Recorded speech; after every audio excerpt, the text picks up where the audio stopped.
Before the name England echoed through stone castles and misty moors, there was only myth. Whispered stories passed from lips of druids to wandering bards, of creatures that ruled the land long before kings ever wore crowns.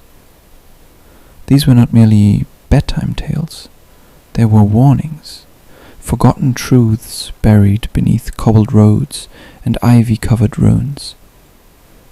Let us begin not with a king, but with a shadow, a deep, ancient shadow that moved beneath the hills of Cornwall. They called it the Nameless Worm. It was no ordinary beast, born from the breath of a dying star, or so the druids claimed. The Nameless Worm slithered through the earth like a curse, feeding on sorrow and fear. Farmers whispered of vanishing sheep, children spoke of green eyes in the woods, and when a village vanished overnight, people stopped speaking altogether, but one did not fear. Calum of the Iron Cross, a knight not yet 20 summers old, had seen his village reduced to ash by the beast, and he carried not just a sword, but a mark, a glowing rune etched on his shoulder since birth. They said the rune was cursed. Calum believed it was a calling, guided by dreams of a woman cloaked in raven feathers, who spoke only in riddles. He journeyed to the forest of hollow teeth, where the worm was last seen. The forest was alive, breathing, watching. Trees groaned, fog moved against the wind. Time itself bent, making an hour feel like a day or a lifetime. Calum stepped into a clearing, and there it was. Not the worm, but something older. A stone altar covered in moss and bloodless bones. At its center, a black crown, floating inches above the surface, pulsing with ancient magic.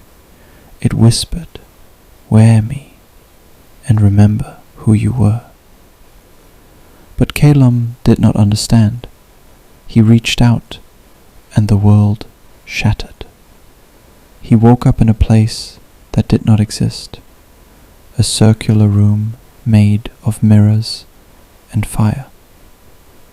In each mirror, a different version of himself, one crowned, one burned, one drowned, and one that wore no face at all.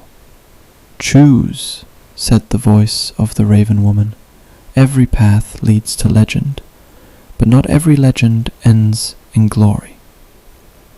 Meanwhile, far to the north, beyond Hadrian's wall, past snow-covered cliffs where men dared not tread, a different tale stirred. Her name was Moravin, and she had once ruled the skies with her army of frost giants, before Arthur's bloodline imprisoned her using the sword that was never meant to be drawn.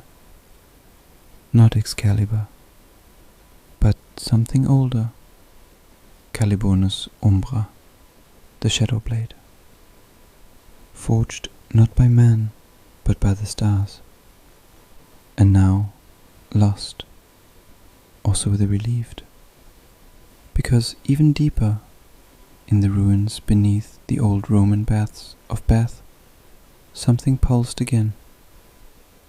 Not a heart, but a stone, a smooth black stone, with markings no one had spoken since the time of the first tongue, a language older than magic, feared even by Merlin himself. And while monsters stirred, and witches rose, and stars whispered forgotten names, a child was born in the village of Grimsby, where it always rained. A baby cried under a moon that turned blood red. His eyes were pure silver, and when he touched the midwife's hand, she forgot her own name. This child would be the end of one world and the beginning of another. But none knew it yet, except one, the bard with no face, who walked the road singing songs of doom in exchange for silence. He had already written the final verse, and he smiled, because history, as they say, is not written by the victors, it is remembered by the survivors. The bard with no face vanished that night, leaving behind only his lute. Its strings snapped, bleeding black ink onto the ground. They encrawled like spiders and formed the single word: Pendragon. Far beneath Camelot, buried under 20 generations of forgotten royalty, the bones of the first Pendragon stirred. Not Arthur, but his ancestor, Adric the Flame Tamer, the man who first rode the great fire drake into battle against the witch kings of Albion. They had sealed his remains in a coffin of obsidian, bound by 7 chains, each forged in a different underworld. Now, 2 of those chains had broken, and the third was cracking. Elsewhere, Calum, half-dazed and soul-fractured, stumbled from the mirror realm. But something had followed him. A shadow. It wasn't the worm. It was his own future. A twisted, corrupted version of himself, cloaked in smoke and regret, armed with the same sword, but stained with innocent blood. Rain fell like needles over the haunted moors of Black Fen, where even crows refused to fly. Here, beneath a twisted yew tree older than time itself, Calum found a woman waiting. She wore no crown, no cloak, only a smile that didn't belong in this world. "You still don't remember me, do you?" she asked. Calum hesitated. The rune on his shoulder burned. The sword on his back whispered. "You were with me in the mirrors." "I've always been with you," she said, stepping closer. "Because you're not the hero of the story. You are the key." Before he could speak, she vanished, leaving behind only a feather of obsidian. And when Calum touched it, his past came flooding back. Long ago, before the kingdoms, before magic was broken, there had been the first binding, a forbidden ritual that split the world into 2, the realms of man and the railed world. But to maintain that balance, a soul had to be sacrificed every 1,000 years, a soul born of both worlds. Calum was that soul. He was not merely a knight, he was the balance bearer, cursed to be reborn in every age where light and darkness collided. And now his time had come again. Rain fell like needles over the haunted moors of Black Fen, where even crows refused to fly. Here, beneath a twisted yew tree older than time itself, Calum found a woman waiting. She wore no crown, no cloak, only a smile that didn't belong in this world. "You still don't remember me, do you?" she asked. Calum hesitated. The rune on his shoulder burned. The sword on his back whispered. "You were with me in the mirrors." "I've always been with you," she said, stepping closer. "Because you're not the hero of this story, you're the key." Before he could speak, she vanished, leaving behind only a feather of obsidian, and when Calum touched it, his past came flooding back. Long ago, Before the kingdoms, before magic was broken, there had been the first binding, a forbidden ritual that split the world into two, the realms of men and the veiled world. But to maintain that balance, a soul had to be sacrificed every 1,000 years, a soul born of both worlds. Caelum was that soul. He was not merely a knight, he was the balance bearer, cursed to be reborn in every age where light and darkness collided. And now his time had come again. Far across the sea, in the cursed ruins of Tintagel, Morrivan, the Ice Witch, stood before a hidden vault. Inside, the final seal of Albion, but before she could reach it, she was stopped by a man in golden armor, tall, silent, with a face hidden behind a lion-shaped helm. "You have no claim to this world anymore, Morrivan," she hissed. "You are dead. I watched you die in the War of Starlight." "Death and I had an agreement," he said calmly, and then he raised his sword, fought against wrath, the blade that once split a mountain in half. They clashed, ice against flame, curse against destiny, and as their battle shook the sky, the Grimsby child, now 3 years old and entirely unnatural, watched from a throne made of candle wax and bones. "Let them fight," he said, "but the third seal is already mine."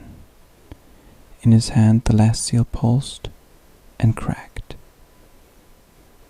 At the same time, in the timeless land of Eowith, the Queen of Mirrors summoned her court. Dozens of glass spirits filled the throne room, reflections of warriors, monsters, lovers, liars, all trapped in frozen moments. "The balance bearer walks again," she declared, "and the world is folding." One by one her mirror servants shattered themselves, becoming fragments of prophecy. In their death glass, visions appeared. Caelum's final breath beneath a burning tree, Morrivan weeping before a child that called her mother, a sword floating in the sky, splitting night into two, a faceless bard whispering into the ear of a king yet unborn. She stared into the last chart and whispered, "The final monster is not a beast, it's a memory." Back in the world of men, the guardians of the Old Stone had gathered for the first time in centuries. Elfrida Ravenshade stood before them, eyes stitched, soul on fire. "We have one chance," she said. "We must find the last spell, the one even Merlin feared." But Merlin was gone, or so they thought, because in the tomb city beneath Stonehenge, something was moving, a heartbeat, a whisper, a spell. "I was never gone," came the voice. "I was waiting." And as the sky cracked above England, and the veils between worlds tore open, the nameless worm uncoiled from its slumber, bigger than mountains, eyes like twin eclipses, and a voice that could melt time. "Bring me the child, bring me the balance, bring me the end." And somewhere deep in the stars, something older than gods awoke. The final tale was no longer a story. It was a storm, and Caelum was standing at its center. Storms howled across Albion, but this was no natural storm. It rained memory, and thunder roared in forgotten names. In the sky above Camelot's ruins, time had torn open, and the stars were falling in nibbles. And in the center of it all stood Caelum, watching the world unravel. The rune on his shoulder now spread across his chest, glowing brighter with each breath. His fingers trembled, not from fear, but from awakening. Behind him stood the Raven Woman, her cloak now open from shadow and lightning. "Do you see now?" she said. "You are not the hero. You are the gate." Below the earth in the halls of Stonehenge, Merlin had returned, but he was changed. His beard burned like comet tails. His eyes held galaxies. This was no longer the Merlin of old. This was Merlin reborn, fused with starlight and vengeance. "You broke the seals," he whispered, "so now let me break time." And with a single word, he summoned the lost city of Keramithil, a floating city of pure language and silence, hidden between centuries, a city built to rewrite fate. From its highest tower, Merlin prepared the last spell, but warned the guardians. Once cast, it cannot be undone. One world must fall for the other to rise. Meanwhile, the child from Grimsby, now aged 5 but wise as a god, sat upon the thorn throne at the edge of the world. Before him knelt monsters, old, beautiful, terrible. He looked at the sky and said, "They think I am the key. I am not the key. I am the lock." And he began to hum.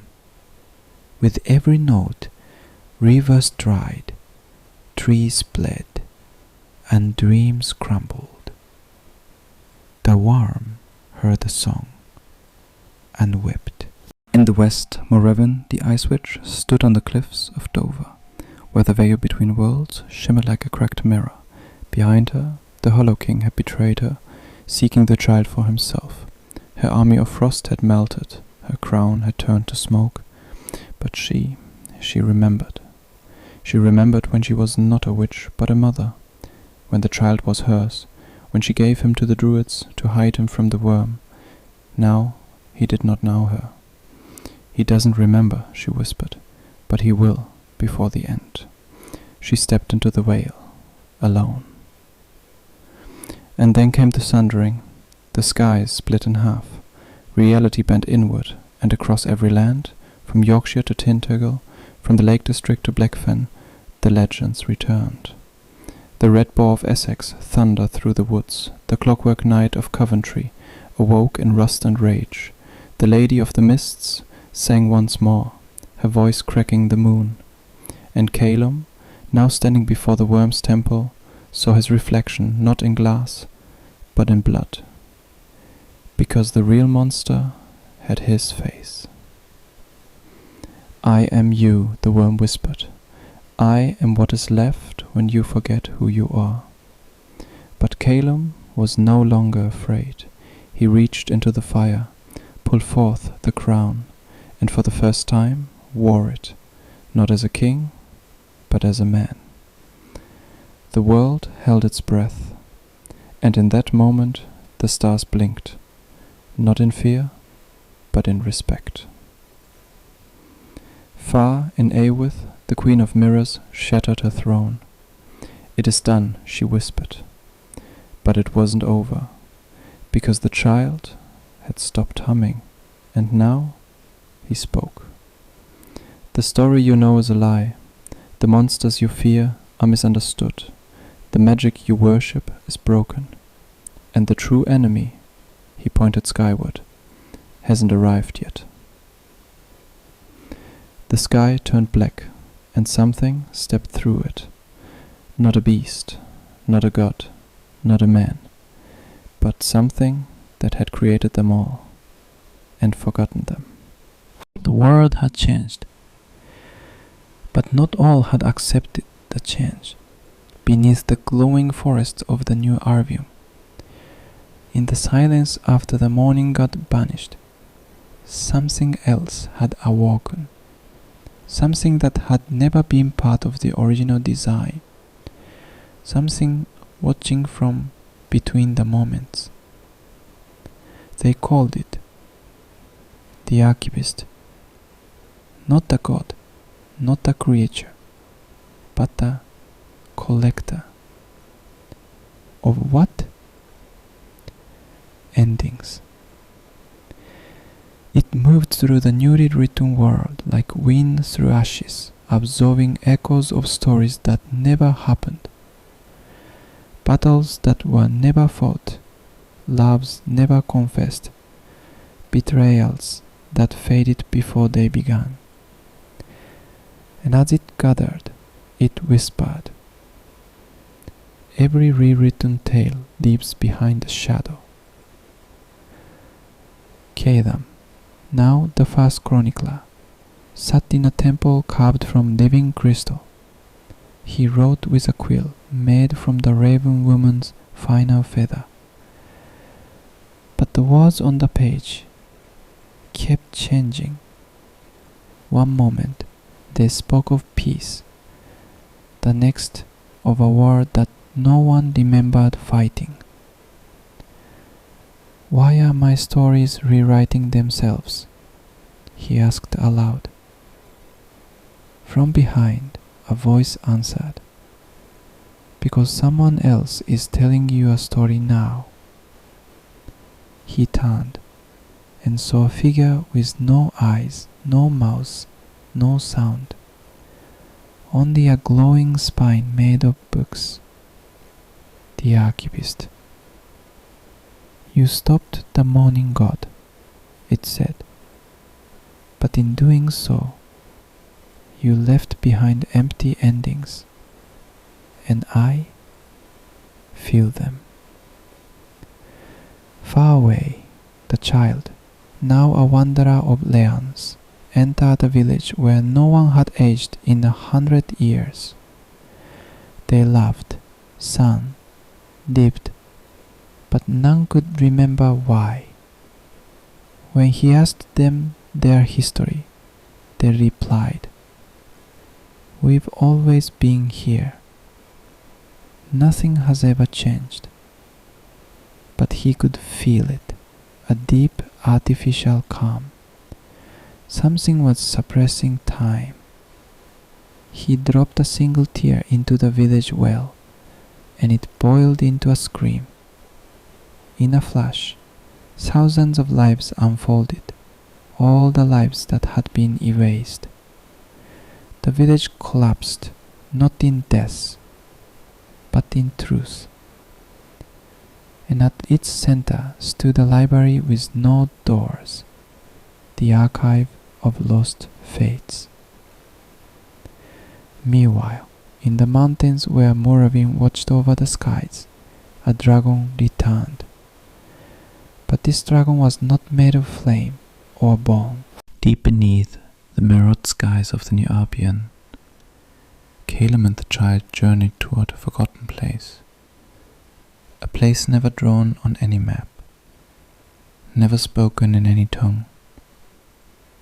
The place was called the Wordless Vale. It was said to be the final resting place of the first word, the one sound that birthed all creation and shattered silence forever. But as they entered, language itself began to falter. Trees lost their names, mountains unremembered their shapes. Even time began to stumble, repeating seconds, erasing minutes. And in the center of the veil, floating above a pool of unspoken thoughts, was a book. Unwritten, unbound, undying.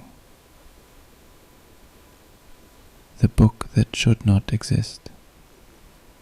It pulsed, not with magic, but with raw possibility. The potential of every story never told, every hero never born, every villain never redeemed. The child hesitated. "Once we open it," he said, "nothing will be certain again." Calum placed a hand on the cover. Was anything ever certain to begin with? Meanwhile the archivist had grown restless. In the vault of endings, it unsealed a new chamber, one that no memory dared touch. Inside was a mirror, but not one that reflected. This mirror showed futures denied. Within it, the archivist saw Morrowind choosing peace, but dying unloved. Calum never bearing the rune, but growing old in obscurity. The child never born, and the world thriving without him. Too many variables, the archivist muttered. Too much freedom, too much creation. And so it began crafting cages. Stories with no doors, destinies with no detours, a return to controlled narrative. A war not of swords or spells, but of authorship. Back in the Vale, as Calum opened the forbidden book, the sky above them shattered silently like glass breaking in a vacuum, and falling through the hole was a girl, no more than 16, hair of moonlight, eyes stitched shut, around her neck a locket made of stone and whisper. She hit the ground without a sound, and then she stood. "I was written once," she said, then erased. She opened her hand. Inside was a burning word, the first word, but before she could speak it, the book twisted, not its pages, its form. It grew tendrils of ink, faces made of sentences, and it whispered in voices Calum had heard in dreams, "Do not write me, I write you." Suddenly the veil collapsed, not physically, but conceptually. Trees became metaphors, ground became theme, even the air became foreshadowing, and standing in the heart of it all was a new figure, cloaked in parchment, skin made of punctuation, a character so powerful it had never been allowed to be real. "Who are you?" Calum asked. The figure grinned. "I am the one who was cut from every draft, the unused villain, the shadow of every hero's journey. I am the cost of storytelling." And behind him thousands of other erased characters marched, angry, hungry, forgotten. Now Calum, the child, Morrowind, and the girl with the first word all stand at the edge of a war unlike any before, not between good and evil, but between creation and control, freedom and formula, the written and the rewritten. In the ruins of the wordless veil, reality now existed only in fragments. No time, no distance, only chapters of feeling floating in silence. Selim, the child, Morrowind, and the mysterious girl with the first word stood surrounded, not by armies, but by possibilities. Across the broken horizon, the unwritten army gathered, characters never allowed to live, lines never given voice, lives torn from pages by editors, prophets, kings. They chanted in unison, "You forgot us. You trimmed us. But now we will write ourselves." At their head was the erased one, cloaked in parchment, eyes made of black quotation marks, voice echoing with every what if ever imagined and abandoned.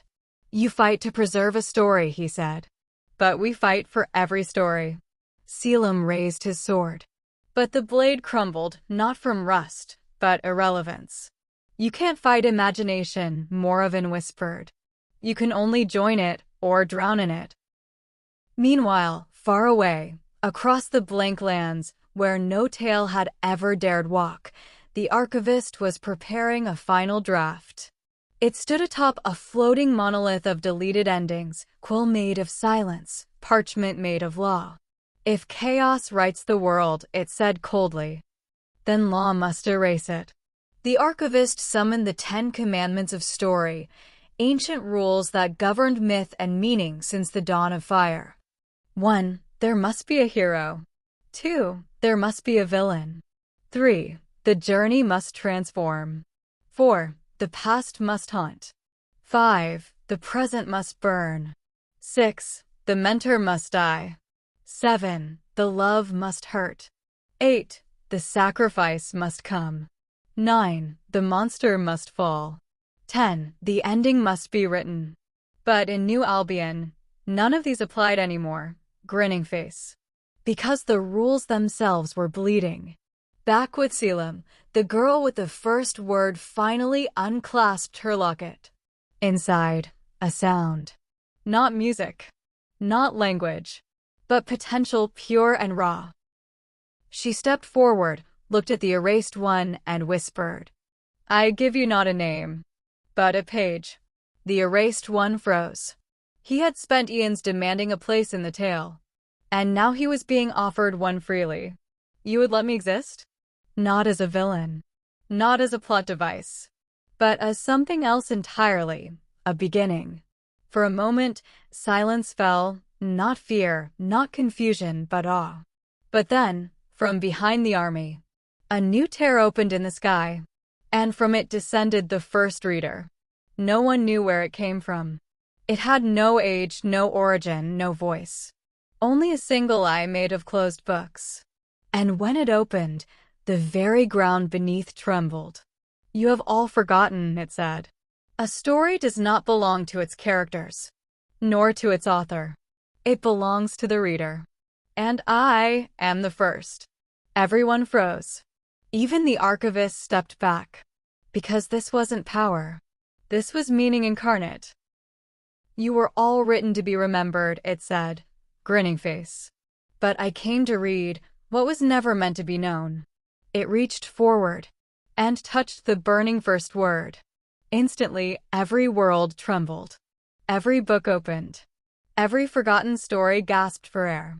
And far away, in the deepest corner of a never-written cave, a door unlocked ***. A door marked, "The last chapter will never come." The door appeared not on earth, not in any sky, but in memory. A simple wooden door, carved with no handle, no lock, only a phrase scorched into its grain. Once opened, the tale cannot be untold. No one had ever touched it. No one remembered placing it. But every character, written or unwritten, felt its presence, like a heartbeat in a forgotten dream. The first reader, floating like an eternal observer, hovered beside the door. It turned its eye, a spiraling library of lifetimes, and whispered, "This door contains the chapter no author dared to write. The truth behind all myths. The lie behind all truths." Selim stepped forward. The rune on his shoulder now flickered like fading ink. Moravin, standing beside him, gripped her frost-laced staff tightly. "You think it's the end," she whispered, "but it's not. It's the origin." The child, who no longer aged, looked at the door with knowing silence. Because he remembered it. He had seen it in his earliest dream, when he had no name, no voice, only a purpose. "This is where the first monster was born," he said quietly. Not in rage, not in darkness, but in silence. Behind them, the erased one knelt. He had spent centuries fighting for recognition, to be a part of something. And now, that something stood before him. But the archivist was not ready to let the story spin free. "If they open that door, I lose control," it said. And without control, the narrative collapses. So, it summoned its last weapon. Not a blade, not a beast, but the red ink. The final edit. A flood of seething crimson that poured across the realm, erasing cities, rewriting mountains, reordering time. It surged towards Selim and the others like a tidal wave of censorship, every drop removing a name, a face, a destiny. "Hold fast," shouted Moravin, raising her frost shield. The red ink struck her magic, and hissed. Reality bent. The ground became footnotes. The sky a table of contents. Selim turned into a sentence unfinished. But the girl with the first word stepped forward. She screamed her sound, the one never spoken since the dawn of silence. And the red ink stopped. Not because it was defeated, but because it understood. This was no longer a story to edit. This was a story to be heard. The door that leads nowhere began to hum. Not a sound, but a pull. A gravity of ideas so heavy, even forgotten gods wept in sleep. We must go through, the child said. Whatever lies beyond is the only way forward. Selim touched the door. Moravin placed her hand beside his. The girl held the first word tightly in her palm. Even the erased one, with trembling hope, stood ready. The door creaked open, and behind it was, not light, not darkness, but a writer's desk floating in a void of stars. Empty, waiting, breathing, and on the desk, a parchment, and at the top, just 4 words. The parchment lay still. 4 words glowed at its top. What happens next is. But the rest of the page was blank. The quill floated beside it, made not a feather, but threaded breath. It pulsed, waiting to be held. Selim reached toward it, but the girl with the first word stopped him. This is not just ink. This is responsibility. One stroke here could unwrite an entire kingdom, or make a forgotten villain into a god. Selim looked into the void and realized this was the true battlefield. Not sword against sword, but meaning versus control. Suddenly, the parchment shook and letters began forming on their own. Not from the quill, but from voices behind them. They turned. The erased one was speaking.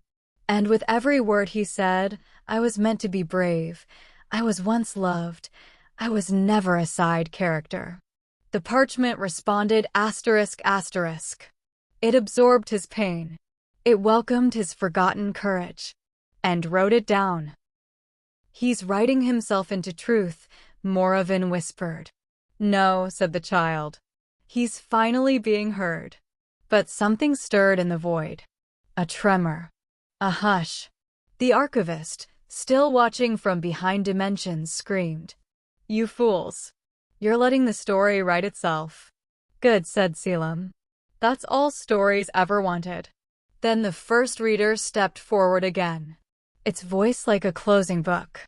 Every story written by the characters becomes prophecy. But prophecy demands sacrifice. They all looked at one another. And the parchment flared, forming one new line. A hero will rise. But only one shall remain remembered. The silence fell like thunder. One would survive. The others would become legends. Lost to time, remembered only by name, if even that. The girl with the first word stepped forward. She looked at the quill, then back at the others. What if we write something different? She asked. What if no one is forgotten? But the quill quivered, not in excitement, but resistance. The parchment rejected the idea. Because the world was built on forgetting. The archivist laughed in the shadows. You cannot change the laws. Stories demand cost. Magic demands memory. And then, a voice none of them expected spoke. Then we will change memory itself. It was Moravin. She raised her hand, and from her palm, frost spiraled outward. Not cold, but clarity. The frost became mirrors. And in each mirror, every soul who had ever been forgotten. Every erased story. Every sacrificed truth. And she whispered, let them return, not to rule, not to fight, but to be remembered. The parchment pulsed. The void rumbled. And the page began to write a 5th word. The one no one expected. All. What happens next is all.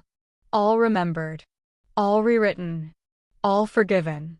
But then, the void trembled again. Because something else had seen it.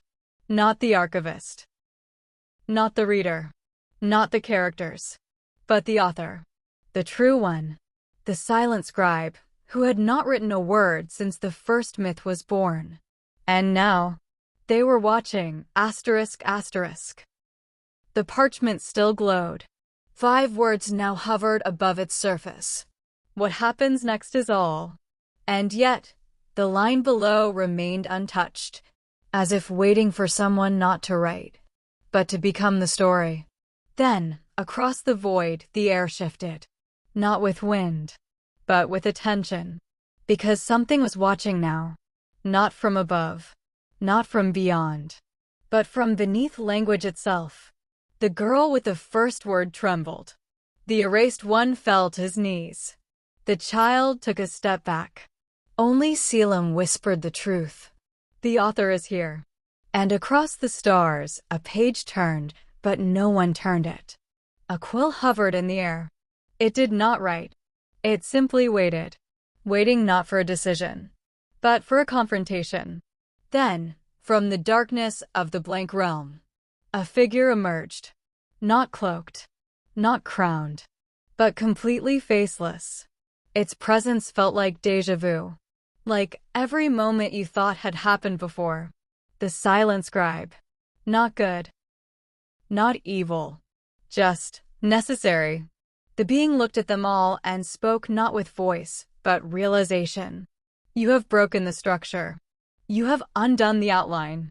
You have dared to feel in a place designed only for endings. Why? Selim stepped forward. He did not bow. Because endings are lies, he said.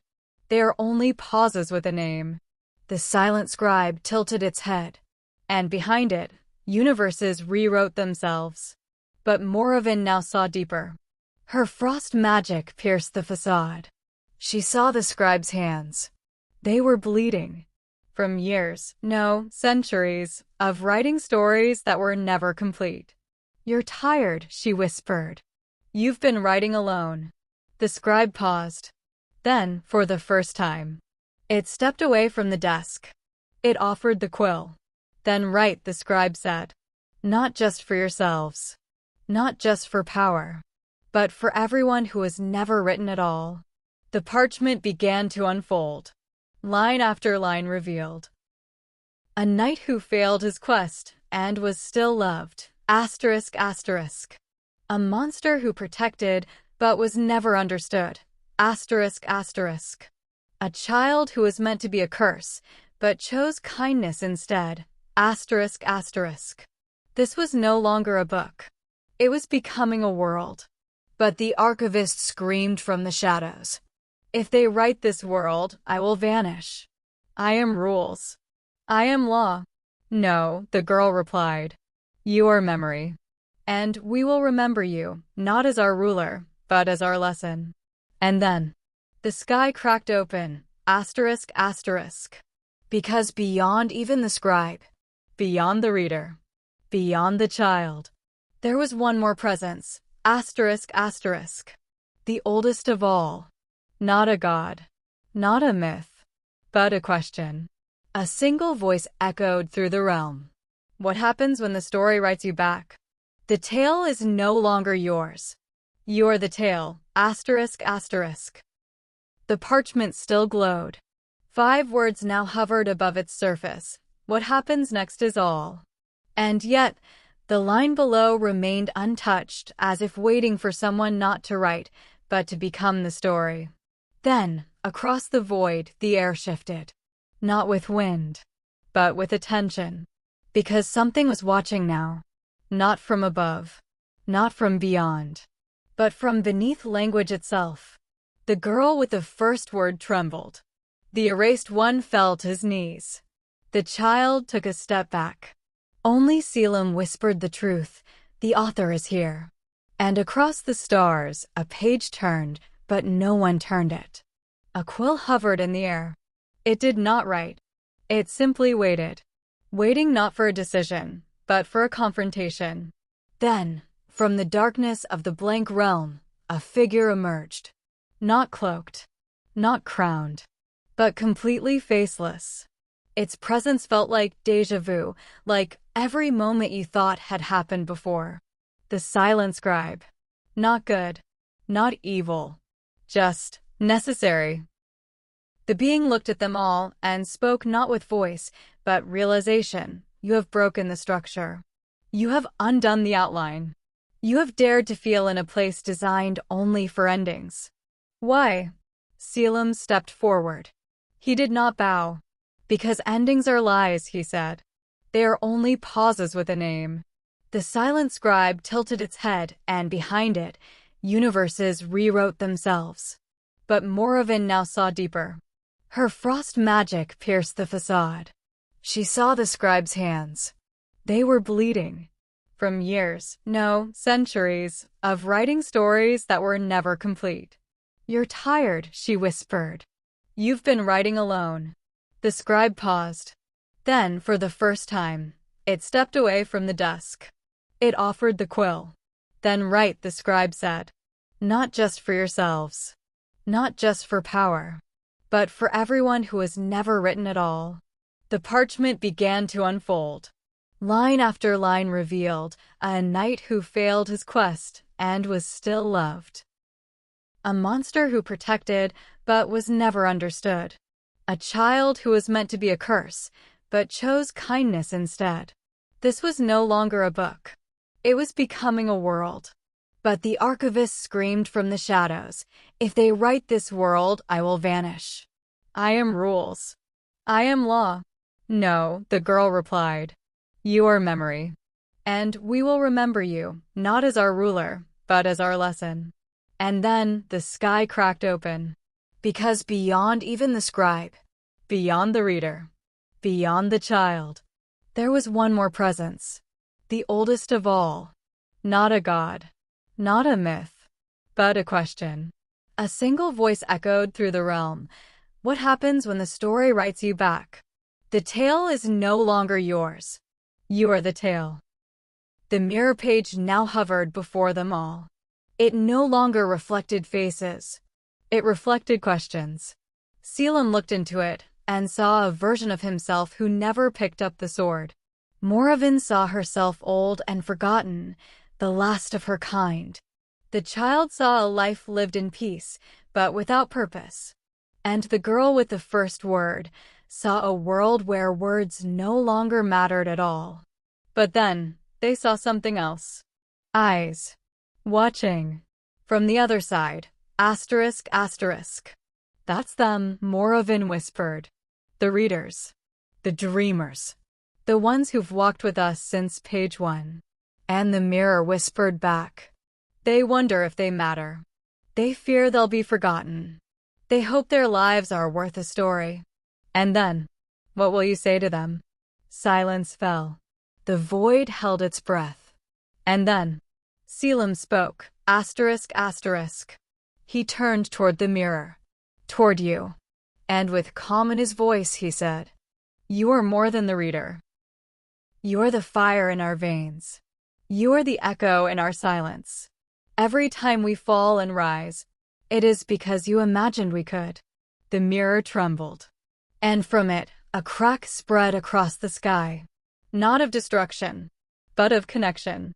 The world was becoming whole. Not through prophecy. Not through war. But through understanding.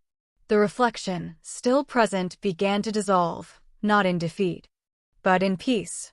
It whispered, "When the reader is seen, the story finds its soul." But not all forces welcomed this harmony.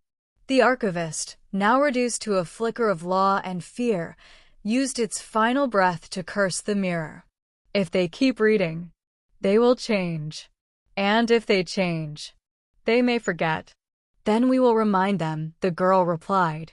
Every time they return to us, we will be here. The parchment now formed a bridge, leading out of the void, into a new realm. A realm written by belief, and shaped by those willing to feel. They stepped forward together. Selim, the warrior turned storyteller. Moravin, the guardian of memory. The child, the question that refused to end. The girl, the first and final word. And now you, the reader who became the witness. And slowly, the author. And before the next page could turn, a whisper floated toward you. What is it you hope to read next? A battle? A loss? A homecoming? Or simply, to be remembered? Because now the quill waits not for them, but for you. The sky was quiet now. No more pages turning. No more voices echoing. Just footsteps. Selim walked beside the others across the glowing bridge made of memory. The parchment beneath their feet felt soft, like sand, but each step left behind a word. Not random. Not forced. Just true. Moravin didn't speak. She held her frost staff gently, watching the horizon form ahead of them, a land that hadn't been written yet. The child walked behind her. He no longer looked like a child. Something in his eyes had changed, as if he'd seen too many versions of himself in too little time. And the girl with the first word still held that single sound in her palm. She hadn't spoken it. Not yet. Maybe she never would. Maybe some words weren't meant to be spoken, just carried. Then came the voices. Not loud. Not clear. Just whispers, drifting through the air like old songs no one remembers the lyrics to. They were readers. Watching. Listening. And now, being felt. Selim stopped and looked at the sky. No stars. No sun. Just a soft, shifting layer of light and shadow. He spoke quietly. We're not in a story anymore. Moravin nodded. No, we're in the space between stories. The child stepped forward. Then this is the last safe place. Before everything else starts again. They stood still. Not because they were afraid, but because they understood the next choice was the real one. Not written. Not predicted. But lived. The girl opened her hand. The first word flickered like a flame. She looked at the others. If I say this, everything begins again. And Selim asked her gently, do you want it to? She didn't answer. She looked at the mirror one last time. The reflection was still there. You. Watching. Reading. Breathing. She smiled. They're still with us. And then, without fear, they walked forward. Into whatever came next. They walked in silence. No monsters chased them now. No magic howled through the wind. No gods whispered through the trees. Only peace. A strange, gentle peace, the kind that follows after everything has broken, shifted, healed. Selim led the way, not as a warrior now, but as a man carrying memories. He remembered the sword, the blood, the frost, the mirrors. But more than anything, he remembered how every step was made possible because someone once believed in a story. Moravin followed beside him. Her frost staff was silent. Not because its power had faded, but because it had done what it was meant to do. To protect what matters. To preserve what others would forget. The child walked just behind them, hands in his pockets, his gaze fixed ahead. He was no longer a question. He was the answer you don't speak out loud, only feel when you know something has changed inside you forever. And the girl still held the first word. She hadn't spoken it.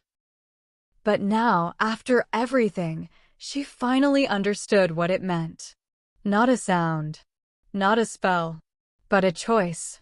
They reached the edge of the world. Not a cliff. Not an ocean. Just stillness. A flat stretch of quiet land, with one object standing in its center. A chair. And a closed book resting gently on it. They all stood around it. Selim stepped forward and touched the book. He expected it to burn. Or whisper. Or open. It didn't. He turned to the others. This is it. Moravin folded her arms. What happens if we open it? The child replied. Then it becomes real. The girl looked at them all. And if we don't? Then it becomes legend. No one moved. Then the girl stepped forward and did something no one had expected. She placed the first word on top of the book. And stepped back. Suddenly, the sky changed. It turned into a soft, golden paper, vast and still. And then, words began to appear on it. Not written by hand. Not spoken. Just appearing. One by one. They walked through a world of forgotten gods, broken kings, and silent scribes. They carried stories no one dared write. They remembered when the world had forgotten. They chose to live without needing to be legends. The ground beneath them became lighter, gentler, like standing on air. The book on the chair opened by itself. Inside, the final page was blank. But not empty. It was waiting. The mirror appeared again beside them. Soft. Still. Familiar. They looked inside. And saw themselves. But also saw the reader. You. Not watching anymore. Just present. Selim turned to the mirror. This is where we leave it. Moravin added. Not because the story is over, but because it finally belongs to someone else. The child whispered. To the one who read it. Who felt it. Who stayed till the end. The girl smiled. And the first word became the last. She reached into the book, touched the page, and quietly said, "Thank you."